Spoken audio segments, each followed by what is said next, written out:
Hello, everybody. This is The Rundown, sponsored by WMHW. Hosted by Zach Badger House. You here with the guys, the fellas, the group, the boys. All right, it's your boy Al. This is The Rundown. Thank you, Alex. Wow. Who else is in the building? Boy, DJ Al on the beat. Marty Mart here, you already know. Young Leak in the building. Oh, bro. This is The Rundown. There's two series that can go the complete opposite way. It can actually end up being 3-1. And the first series is, James Harden and the Rockets with Steph Curry and Kevin Durant. Did you guys see Game 4? Well, did you guys see Game 3? We did. Did you guys see the last minutes of that contest? Oh, yeah. When how Curry tried to go. He tried to get his, I don't know what slam on. He tried to pull Chris Paul. That's what he tried to do. Yeah, so he tried to get his slam on, man. My boy CP. So he missed the dunk. He missed the layup down the stretch. A lot of people criticize the offense flow of the Warriors down the stretch of that game because everybody felt like Kevin Durant should have got the ball. Everybody. 46. Stephen A. Smith said it. Get the ball to that man. 46 points. He shot 45, 60 from 3, knocked down all 12 of his free throws. Just flat out Kevin-like performance. Then they went away from him. So he was balling throughout, and then like you mentioned, they went away from him in overtime. But just take me through your thought process with that, because for me, it wasn't really necessarily a bad thing when you look at since when is that ever an issue with the Warriors? Since that's my biggest question too. Going away from somebody? Yeah, going away from someone like everybody's hot with the Warriors, correct? Not at all times. When they all hot, it's impossible to beat them.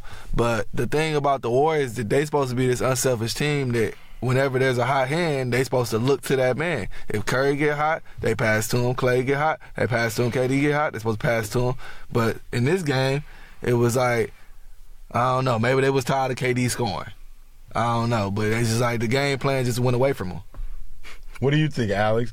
I mean, because like I said, everybody's hot when it comes to the Warriors, right? Klay Thompson, Steph Curry, we talking about Kevin Durant. All three guys are stellar shooters, stellar studs offensively. The game, they wasn't like he went 7 of 23. What Klay go? 6 of 16. Like from the jump though, they wasn't having good. Like wide open threes, they normally bang. I'm over here like, golly, here come another one. He hitting rim. Oh, okay, bet. Appreciate it. So they just wasn't out there. I don't know. Go dive. Klay need to go dive in the ocean again. I don't know, whatever he need to do. He was in L.A. when he did that. Okay, we'll go back to L.A. It ain't nothing but that. He'll be all right. Just might. Just might. We'll take Steph with you. We'll get to that. Don't worry, we'll get to that. Tell me twice. But I mean, Malik. They already think they finna go past the Rockets. They might lose because they look into the future. Because Boogie out here talking about he looks to return. Like, bro, y'all not even past the Rockets yet. Like, if you not coming back for game 5 or 6. What are you even talking about? I mean, I don't know, bro. The Rockets, man. I don't really like how they hoop, but it works for them. I don't either, bro. I honestly hate it. I can't see them winning They like too 4 iffy. games with that. Like, just ISO ball, Harden, Chris Paul at the top. Like, Curry and them, they gonna have games where they off. But like Zach was saying, they ain't really no off games because, all they need is 1 or 2 or, they just need to see a layup or a free throw or something going to the rim. Yeah. And there's so many options, like, and they always play within the system. That's why, some, like, might have thought they was going away from KD or whatever, but they try to, like KD was saying, like, I'm Kevin Durant, I could rise up and shoot it every single time and shoot 45%. It's just, you got to stay within the system just to make it all work. So, like, everybody won't just be ball watching KD or, Yeah, you right. Like how on the other end, how everybody just ball watch hard the whole time. And it's annoying. Don't nobody move like when we was watching Denver and Portland, like if somebody got the ball, people still moving unless it's like last couple seconds and somebody finna take the last shot. What about Houston? But Houston, bro, it's like Harden get the ball and they be like, what you gonna do with it? You wanna know what I noticed? Remember what you said when this series started, Malik, and you mentioned how Chris Paul was going to be key in this series, in the minutes that he was going to log in this series for this contest between the Warriors.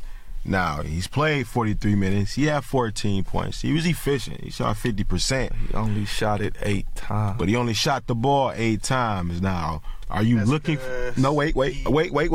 Are you looking for him to be aggressive in that next contest offensively? Now, before you answer that, I want to mention this. Now, there were plays in this contest where Chris Paul would literally have his hands on his knees watching James Harden. Your reaction to that? Well, I mean, that's the whole season. He been doing that all season. Cause I mean, what he gonna say? Give me the fucking ball. Give me the ball. It's James Harden. Like, it's James Harden. Like, James gonna do what he want, and D'Antoni gonna let him do what he want. Cause James was there first. James is the money getter. He the breadwinner, whatnot. That's what he want. But I mean, Chris Paul got $200 million contract too now. Yeah. But he not playing like I was screaming at him last night, cause like, because you know, you were screaming at him. He had a wide open three and didn't take it. This is the reason why I love Chris Paul. He can literally get a bucket whenever he wants to, I believe. Okay, but he doesn't. He defers too much in my eyes. He's too much of a pure point guard for today's NBA, and it irritates me. You know what? It irritates me. That's and leading up to that point, you absolutely he not playing as he's supposed to be the second option. He not playing as second option. Eric Gordon playing the second option. Can you really be mad at how Eric played? No, I'm not mad at it at all. I'm not mad at it at all. Yeah, I'm not mad at it at all. But I'm saying, like, that's the reason CP out here shooting 8 shots and he not looking for his basket, because he like, all right, James, he gonna do his one-on-one thing.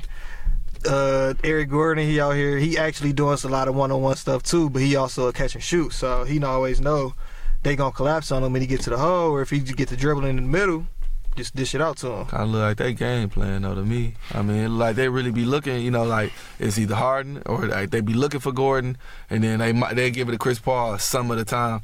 I want Chris Paul, like I'm with you. Like I think Chris Paul can score like whenever he want, but he, like you said, he defer a lot, and then like he just like he don't be looking for his shot. Like, you know, like the play where he had the wide open 3, and he just was like, and then he wanted to go. It was like, bro, what are we doing here? Honestly, I don't think he a cool fit for Houston, but I don't think he what Houston needed.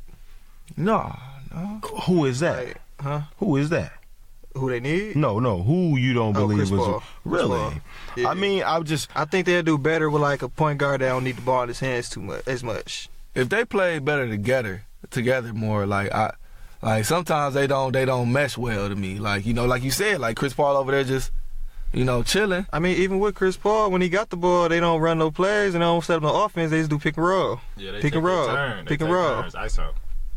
And then Chris Paul, he more ISO pick, so pick and roll. And he gonna lob it up and dish it out. Straight ISO. You don't need no pick. Sometimes you can see him and Capella 2-man game. Yeah, they try to get the switch. System, though. But that's been, that's been D'Antonio's system everywhere he's been. Though. Yeah, like, they try to play for that switch. It's always high pick and roll, 2-man. And high octane, fast pace. That's his style of play. That's his coaching philosophy, I should say. And, it works for him everywhere you go almost, except for maybe New York. Kind of didn't work, but it usually always worked for him everywhere. Yeah, they team is just ugly basketball, bro. It can work now, it's a lot of forced shots. They just got too many iffy players, too many streaky players and everything. Like, they need everybody to be able to play their position consistently. As I said earlier in the podcast, consistency. Yeah, you guys both, we've mentioned Eric, mentioned Chris. Obviously, James Harden played pretty well, 41 points on 32 shots, 14 of 32, 44%. Now, he shot 13 threes, made 5 of them. Probably should tone that down in terms of the attempts. That's just me. But on the other end, you got Eric Gordon, who shot 14 threes, but he was 7 of 14. So when you see that, I mean 50%, I mean you gotta tip your hat to Eric, but maybe question James maybe a little bit with the contested step back threes. Maybe looking for the foul threes. That'd be the problem, bro. Somebody could be right there. He gonna try to look for foul. Just shoot the ball, bro. You can shoot. Just shoot. Like, if they foul you, they foul you. Like sometimes he try to play to the rules too much. Like, I ain't even gonna say playing to the rules, trying to get a foul call. Like, just shoot the ball. Sometimes he mess up so much when he just I'm gonna try to get the foul, and then he ain't got no jump shot. Oh, you mean the mid range? Yep. No mid-range. No mid-range. Like, we seen it last game. He stepped back, was inside the three. It was like, nope, I'm going to go all. Like, at this point, it's not even because he just want the three. It's because he don't know how to shoot a mid-range. I'll teach him. I thought 2K was wrong. I used to try to pull mid-range all the time. They never went in. I see why. Okay, so I'll ask each of you. This series is 2-1 in favor of the Golden State Warriors.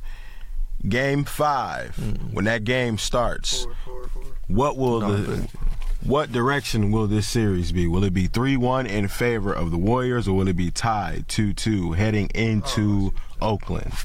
Your answer, Malik. You want my fan answer, or? I want your answer. I want your answer. Your answer is your answer. My podcast answer is. Man, I want your answer. 3-1. Okay, so 3-1. My answer, I'm a Chris Paul fan. I want Chris Paul to excel in all aspects of life. It's gonna be 2-2. Okay, so I guess. And they at the crib. Do that. So I guess you have two answers. Jamar, will it be 3-1? Yes. Will it be 3-1 or 2-2? It's gonna be 3-1. And why so? I ain't got no faith in the Rockets to play consistently. Like, I think they're a good team, and I like them, and trust me, you ask Malik. I mean, y'all know I want them to win. If anybody want them to win, we want them. Somebody has to dethrone the Warriors, but it just doesn't look too pretty. But it gotta be a team that play good together. Like a team like how the Bad Boys in 04 was. Like they was a whole team. Like, I'm not saying it can't be no stars. Like, if James Harden and them would play together and play good and get the ball moving and everything, they could win. But when they play that sticker, it's gonna stick in James Harden. The Warriors are a good defensive team. Like, they not finna just, whatever. If he scored, whatever, cool. But he might miss him because he looking for the foul. So, it's going to be 3-1 Warriors. The Warriors going to win probably 4-1 or 4-2. I'm going to say game 6, 4-2.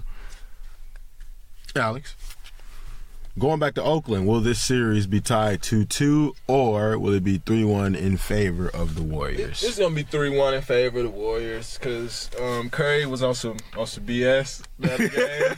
So I know he's going to try to come out and have a real productive game, real good productive game. So you put it in Curry's hands to take care of this one? Yeah, I'm banking on that. Okay. He usually always bounce back except for the finals because there wasn't no coming back from that. For me, since Malik here, he had two answers. He's talking about 3-1 and 2-2 for this answer and 3-1 for another answer. I'm just going to flat out say game 5, 2-2, tied up. Yeah, I would prefer it to be. I think Houston can squeeze out another one. They need to find a way. I'm going to refer back to Michigan. Shout out to y'all Michigan fans. They need to play like some Michigan-type defense for real. Like, they need to play hard-nosed defense, but they need to limit their fouls. They had 5 people with, 4 fouls last night. P.J. Tucker including, he's one of them, who was guarding KD. And I was saying, when he was guarding KD, he was playing physical. And KD was throwing up shots that he usually make, but he just wasn't making them. So, in my eyes, P.J. Tucker got to be stay out of foul trouble so he can continue to play his physical basketball with KD. And then, like Alex said, they need to watch Steph. Because this is very Steph-like. Come off a bad game and go off for 50. Lord knows. So we got 3-1, 3-1, 3-1, and a 2-2, and a hopefully 2-2 from a fan answer, from a fan perspective of an answer. And which leads me now to, I love me some Greek freak. Giannis Antetokounmpo. Milwaukee leading the series 2-1. And he put game 5. And Well, first and foremost, I just want to comment and talk a little bit about Greek freak. He performed well in that last contest. 32 points, shot 60%, shot 16 free throws. He made 16 free throws out of the 22 attempts. Now, a lot of people, well, not a lot, but just a few. Well, I'll mention the 13 rebounds and 8 assists too as well. But some don't really like the style of play from Giannis Antetokounmpo. Why not? No, but let me finish. And then also, not to mention that, they also believe that Giannis Antetokounmpo doesn't have any skill. Now, for those who listen to the podcast and believe that, I'm calling you out. I'm calling you out on that right here, stupid. right now. Because Giannis Antetokounmpo does have game, does have skill. Mid-range game is only getting better. I believe he's a three-point shot away from being the best player in the NBA. He plays well on defense, blocks shots, deflections, steals the ball. He's literally a three-point shot away from being the best player in the game. Yeah. So a player with no skill to get 27 a night in the regular season and has been performing, above a B, if I had to put it on a grade scale, above a B plus in terms of productivity, then I think he's in good shape. Now, what's your say to that, Mr. To them Jamar? saying he ain't got no skill, they sound crazy. Like, I know a lot of people long like him that ain't a quarter of the way good as him, bro. Like, he's just good. I mean, we gonna say that y'all don't like him, but them probably the same people that like, I love the way James Harden play. Like, bro, just because he don't shoot, you don't like the way it look half the time, don't mean it ain't nice. Like, he's still out there getting buckets. Like, for people to say that he don't have no skill, like he just dunks. Is a smack across the face of the rest of the league that he's scoring on. So, like, I've heard that he only dunks, so he gets a lot of dunks. So, like, he may get 10 dunks. It ain't his fault. Okay, so they getting out the way. He dunking on them. Stop it. No, it for sure takes skill to be that tall and handle the ball like that. For sure. But I get what he was saying. Shout out my boy. Yeah, shout out Cordell got wings, man. He was on some Buffale, but yeah, that was an interesting conversation. Just about Greek Freak and his style of play and it not being skillful. But then I jumped on Kawhi. I said, well, Kawhi game doesn't look pretty, but you still see the results, like regardless of the fact. Like the results are there regardless of how it comes. I mean, like, I grew up never liking Tim Duncan. Never. Man. Mr. Fundamental at his finest. You know what I'm saying? I'm KG all the way. But who's the better player? I have to say Tim. I can't be biased. It is Tim. You know what I'm saying? He MVPs. He got plenty of those. He got 5 rings. So, like, there's not too much. I mean, the productivity is there. The accomplishments, you know what I'm saying, they're there. So, you know what I'm saying? I don't know. Yeah, I was going to say, I had a basketball coach once upon a time who told us that, like, you know what I'm saying, if you're not, like, super great, you know what I'm saying, usually people make it to the NBA off, like, specializing at something, like being a specialist, you know what I'm saying, like somebody who can just rebound, you know what I'm saying, really well, or, you know what I'm saying, somebody did something, like one thing about the game, they did it great enough, you know what I'm saying, that could take them, you know what I'm saying, to that level. And that's kind of like, you know what I'm saying, you see players like that all through the NBA, like, you know what I'm saying, people who just run up and down and block shots and just jump and, you know what I'm saying, give energy plays all game, you know what I'm saying, because that's what they specialize as, you know what I'm saying, like Tim Duncan, he was saying, you know what I'm saying, it's not the prettiest, but you know what I'm saying? It's an art to hit the ball off the glass. Effective. Right. It's an art to study hit a mid-range shot off the glass. Right. You know what I'm saying? And that's like what he do. You know what I'm saying? It's like his specialty. You know what I'm saying? Some people like Draymond Green. You know what I'm saying? He got in the NBA undersized. You know what I'm saying? Big man, just because he specialized at tracking the ball down. You know what I'm saying? Boxing people out, tracking the ball down, being able to rebound at his size. You know what I mean? So it just come down to that, to like the point that you're saying Corey was trying to make about Greek. Like, he just get the ball and he push it, you know what I'm saying, fast break, and it's like, who gonna get in front of him? Who gonna stop him? You know what I'm saying? So if it ain't broke, don't fix it. If you can get all the way to the rim every time, you know what I'm saying, I suggest you do it. You know what I'm saying? I wouldn't say, don't, you know what I'm saying, oh, just stop and pull up for the hell of it. You know what I'm saying? For the fun. Like, no, we trying to win a game. Like, exactly. You do best at all, you know what I'm saying, at all times until somebody stop it. And ain't nobody found a way to stop it yet. So which leads me to my next question. Who else has to step up alongside with Greek Freak in order for them to be successful against these Celtics? Because right now, you know, Greek Freak, they took care of business in that last game. They took care of business. You know, he had 32 points, and I believe Chris Middleton had like 20 points too as well. But in this series and throughout the playoffs, they haven't had Michael Brogdon, who I believe is a huge key, and I really think that they really need to have him at some point in this series. And, you know, George Hill, He played very well off the bench last game because Eric Bledsoe struggled. You know, he struggled in the last contest, only having 9 points. But definitely need some more depth from the Milwaukee Bucks with Michael Brogdon returning. Definitely need him to return. Because if you look at Boston, you know, you definitely know what Kyrie's going to do. You know what I'm saying? He had 29 points. He didn't shoot very well. You know, he had 25% from three-point line, 2 of 8, 8 of 22, only 36% from the field overall. Knocked down his free throws, though, so that was working for him. But outside of the starting five, you get 33 minutes out of Gordon Hayward, and he only gets you 10 points. That's not very much productivity there, you know what I'm saying, with all that money they paid him. It's not really matching the productivity, so something has to shake. But that just leads to, like, the rotation problem. You think, Alex, that the Boston Celtics have a rotation problem? Because even Terry Rozier, you know, the stout and stud that he is, 14 minutes, 0 points in the last contest. What has to change for the Boston Celtics in order to not go down 3-1 in this series versus the Milwaukee Bucks? I mean, I don't think it's a rotation problem. I think it's just like a role issue. Like I'm saying, a lot of players still. Yeah, they're not comfortable like within the roles that they, you know what I'm saying, might be forced to play or whatever. And you know what I'm saying, people can make the argument that Terry Rozier might be a starter at other places, you know what I'm saying, things of that nature. But I just feel like you just got to do whatever you can in them 14 minutes to help the squad. And basically, I don't know what they need to do, but I just know they need to keep Antetokounmpo out the paint. From a defensive standpoint. Yeah. And then offensively, who do you need? Tatum. Nobody. He shot 50%. What was that already? Who gonna stop him? Who gonna stop the? Who do you want? Okay, you don't got a rim protector there. I mean, Aaron Baines maybe can help him slow down. Who do you want in the starting lineup?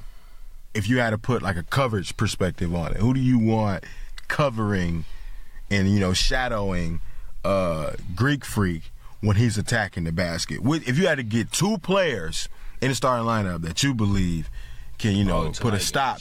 You asking him to pick from this team? You're gonna have to use Marcus Morris and Al Horford for sure.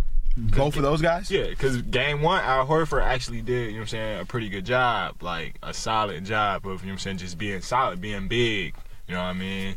And I think that's your best bet is to, you know what I'm saying, to match Al Horford up with him. Maybe not, you know what I'm saying, when he playing that point forward role, but if you get him, you know what I'm saying, in the half court set, I believe Al Horford is, you know what I'm saying, your best chance because he actually, you know what I'm saying, he's actually kind of agile and he can move his feet, you know what I'm saying, from side to side, you know what I'm saying, and cut the ball off. So, I like that. I disagree on the.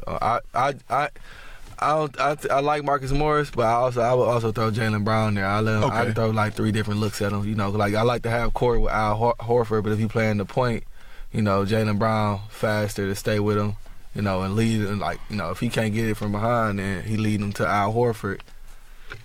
Mm-hmm. But I mean, it's not an impossible task, but it's hard because I mean, Greek is as tall as he. How tall is he?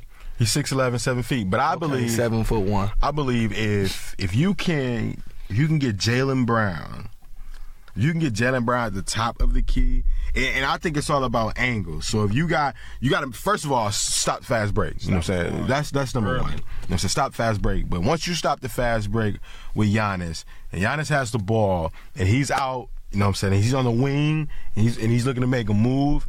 So it needs to be someone in front of him and someone behind him shading, preventing him from going either left or right. So you basically it has to be as if you're guarding him too. So you have to be able to have your man located on one side and be able to have direct contact with Giannis too. So if Giannis is able to penetrate to the left, you can kind of shade over just a tad, and then someone has to be able to help you in case your man decides to make a move, whether that's cutting or leaking out, you know, to cut out for a 3. So I think those I think those things has to be done. I think it has to be Jalen, and I think it has to be either Al Horford if it's on either the left or the right side block, and then it has to be Jalen Brown. Then it has to be Jalen Brown, and then even possibly Jason Tatum. Forcing, because I feel like you want something fast. I feel like you want something fast to cut off Giannis, like to beat him to the spot. And they may even have what's the name tonight? The Boston Celtics may have Marcus Smart tonight, so that's gonna be even more beneficial for the Celtics, from a defensive standpoint. Just having that extra body to stay in front of that could potentially stay in front of Giannis. I think they gotta look at start like trapping him, and trying to like get the ball out of his hands. Cause like one thing, like even when he drive, he's so tall that he can. There you go, you open over there in the corner. There go your three, But then again, I also look at it like I think I said this about the Warriors game plan for the Rockets. You can almost like afford to let Giannis go down. Giannis do what he want to do. He can score his points. I mean, still play defense, whatever. But make sure that you lock up Chris, and everybody else so that they not hitting 50% of their field goals. Because, like, I looked over here, everybody is above 50 except for Tony Snell and Eric Bledsoe. You got George Hill, Pat Connaughton, Ursa Ilyasova, Chris Middleton, Brook Lopez, Giannis Antetokounmpo, and Nikola Mirotic all shooting 50 or above, bro. Like, you not going to be able to win if everybody's shooting good. Both teams last night, though. Both teams had like majority. True. But players shoot over 40%. But that's really just they starting five with the exception of like one dude, bro. It's like 9 of them over 50. What I'm saying is, like, them all good shooters. Like, if you throw them on the 3-point line and they wide open, like a lot of them is good shooters. But how consistent do you expect them to be? You feel me? Nikola Mirotic. You don't like? No. Like, you feel me? Like how? Like, I don't know, League. I think Chris Middleton and Mirotic, well, especially Chris Middleton is consistent. I look for him every night to give me 15 or more. Like when Nikola Mirotic can shoot. It's the playoffs. You said 15. I'm asking for 20. Even George, I'm it's the playoffs. At the minimum, I'm expecting 15. It's the playoffs. I need 20. Okay, no. Pat Connaughton and George Hill. That's they had a great night. But Mirotic and Middleton is gonna give you some points every night. No, I need Mirotic to get me 15. Yeah, no, okay, but yeah. I definitely need 20. I need minimum of 20 from Chris. Yeah. Minimum of 20. But you gonna get that, bro. I'm like, but this team, like, they got like it was no way they was winning the other night, man, because this is crazy. I mean, overall, I would probably say they shot 51%, and then the Boston Celtics shot 43%. So technically, each team shot decent. If you can, the Celtics, you can win a game. The Boston Celtics can win a game shooting on 43%. Yeah, they can. It's been done. But you can't allow letting somebody else shoot 50%. Yeah. You know what I'm saying? Exactly. So I believe I'm going to go out on a limb. It's nut check time. 3-1 in favor of Milwaukee. You going out on a limb? Shut up. That's not a limb. Game 4 in favor. They're on the road. It's not a limb. The Milwaukee Bucks are on the road. It's not a limb. Boston can listen to this. The Boston Celtics can leave TD Garden and go back to Milwaukee down 3-1 in the semifinals. Yeah.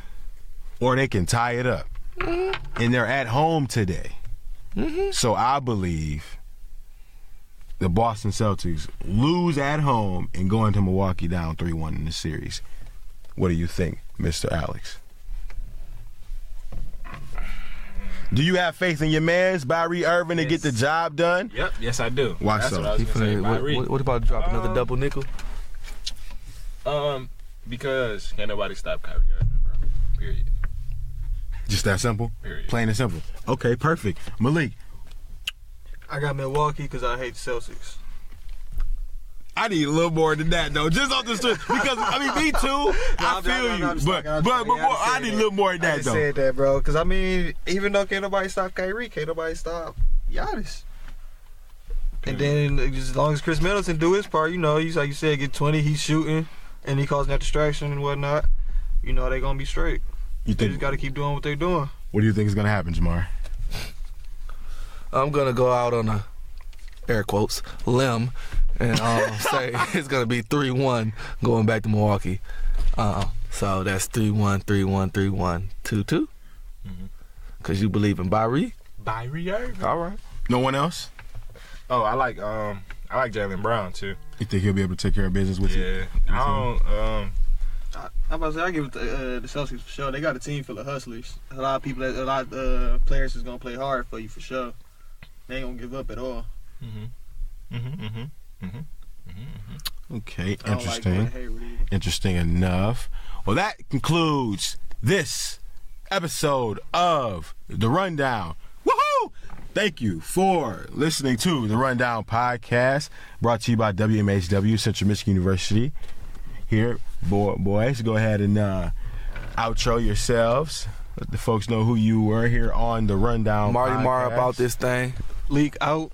Support black businesses as always. Yeah, it's your boy Al Boogie. Shout out Humble Sauce. Shout out Wealthy Brand. Get that book. Alright, so boom. Yeah, make sure you get that book, So Boom. Listen to the previous podcast too as well. We are out of here.